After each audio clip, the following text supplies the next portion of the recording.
Some people don't hate love. They don't think it's weak or useless. They don't mock it out loud or argue against it.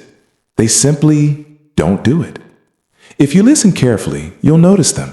They rarely talk about relationships. They keep emotional conversations short. They change the subject when things get personal. And when love comes close, they step back quietly, almost politely, as if saying, "This is not for me." This video is about those people, not because they are cold, Not because they are broken, but because something inside them learned very early that love comes with a cost they were not ready to keep paying. People who don't do love often appear calm on the surface. They function well. They think deeply. They understand others. Sometimes they even give good advice about relationships they would never enter themselves. But behind that calm is a very specific mindset, a careful one, a guarded one. For them, love is not a dream. It is a risk calculation.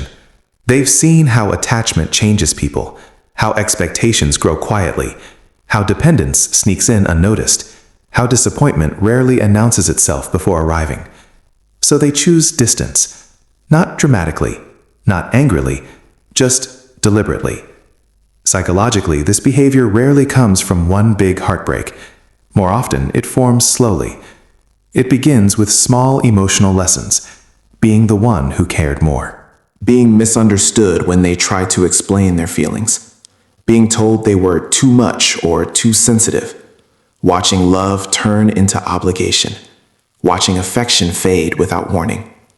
Over time, the mind adapts. It learns patterns, and the pattern it learns is simple. Closeness leads to pain. Attachment leads to loss. Love demands a version of you that feels unsafe to offer. So the nervous system makes a quiet decision. It says, "We will survive better if we stay detached." This is not fear in the loud sense. It's not panic. It's caution that has settled into the bones. People who don't do love often experience emotions deeply. That's the part most people misunderstand. They are not numb. They are not empty. They feel intensely, so intensely that they learn to limit exposure. They know how much it hurts when something meaningful ends. They know how destabilizing hope can be. They know how consuming love becomes once it gets inside. And they don't want to lose themselves again. So they protect their inner world by keeping it private, by staying self-contained, by choosing independence over intimacy. Emotionally, this creates a strange mix of strength and loneliness. On one hand, they are self-sufficient. They don't rely on anyone to regulate their mood. They know how to be alone without feeling abandoned. They can sit with their thoughts. They can handle silence. On the other hand, there is a quiet absence. Not a dramatic longing, not a constant sadness, just a subtle awareness that something is missing. They may see couples laughing together and feel nothing. Or they may feel something small, fleeting, quickly pushed aside. They tell themselves they are better off this way, and in many ways they are right. But sometimes late at night, or during moments of unexpected vulnerability, a thought appears. What if I'm not avoiding pain? What if I'm avoiding connection? This is where the inner conflict lives. People who don't do love often value depth. They crave meaningful conversation. They want to be understood at a level beyond words. Yet, love requires exposure. It requires being seen in ways you cannot fully control. It requires trusting someone with parts of you that even you struggle to manage. So they stay in the middle, wanting connection, avoiding attachment. They may form bonds that are emotionally rich but carefully limited. They may keep relationships intellectual instead of emotional. They may disappear when things start to feel too real, not because they don't care, but because caring is exactly what feels dangerous. There is also grief here, not always acknowledged, but present. Grief for the version of themselves that once believed love would be safe. Grief for relationships that never fully happened. Grief for the emotional risks they didn't take. And sometimes, Grieve for the realization that avoidance has a cost too. Growth begins not with forcing yourself to love, not with pushing past your limits, not with pretending you are ready when you are not. It begins with awareness.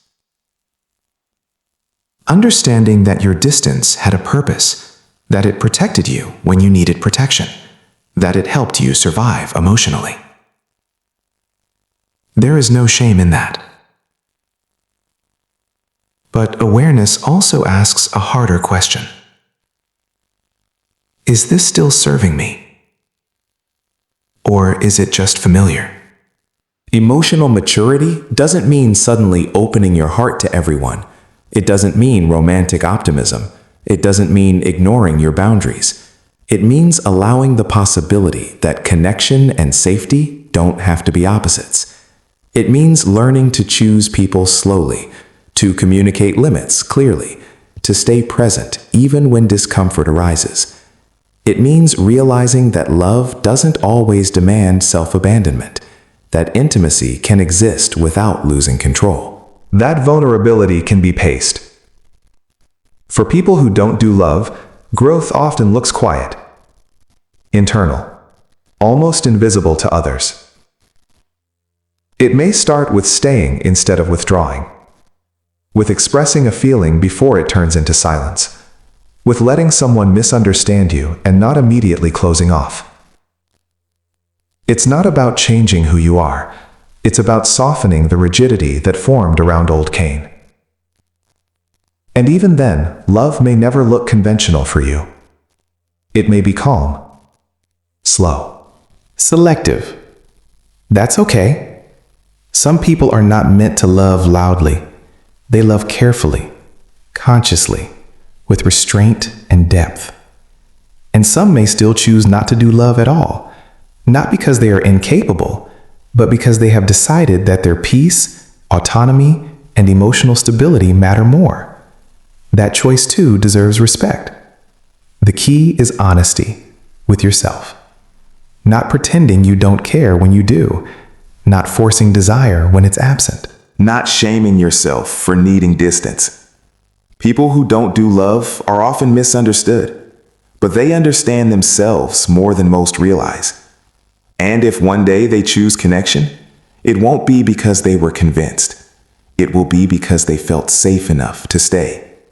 And if they don't, that silence too tells a story of depth, of reflection, of a heart that learned to protect itself and is still deciding what to do next. If this video felt familiar, if it quietly put words to something you've never said out loud, share it with someone who might feel the same way. Subscribe if you value slow, honest psychology that respects silence and depth.